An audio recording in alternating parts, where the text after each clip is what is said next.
Po ay alamin na natin ang pinakahuling detalye naman sa Veterans Memorial Medical Center. Kasama po si Patrick De Jesus. Ano nang kaganapan dyan, Patrick?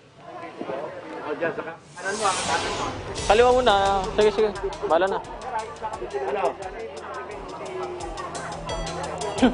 Patrick, go ahead. Yusek Rocky, magsisimula na nga mamaya-maya yung vaccination ng COVID-19 vaccine dito sa Veterans Memorial Medical Center. So sa ngayon ay nandito tayo kung saan nga gagawin yung step by step bago iturok yung bakuna.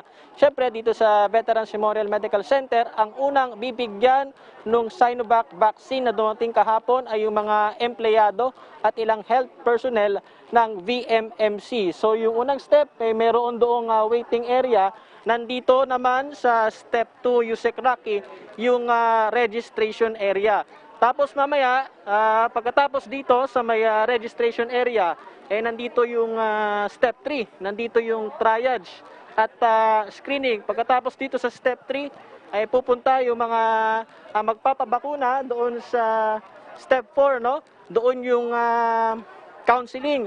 Kung saan nga, syempre, magkakaroon ng briefing patungkol doon sa ituturok sa kanilang bakuna. Susunod sa step 4 ay yung step 5. Doon na sila bibigyan ng COVID-19 vaccine. Pagkatapos mabigyan ng bakuna, ay yung step 6, yung pinakauling step, ay magkakaroon ng post-monitoring matapos silang bigyan ng COVID-19 vaccine. Sa ngayon, Yusek Rocky, ay inaalam natin yung datos o yung bilang kung ilan yung magpapabakuna dito sa VMMC.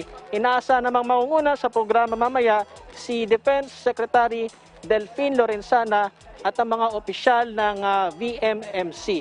At Yusek Rocky, muna ang pinakauling update mula rito sa Veterans Memorial Medical Center. Patrick De Jesus para sa Bayan. Okay, maraming salamat sa iyo, Patrick De Jesus. Nag-uulat mula dyan sa Veterans Memorial Medical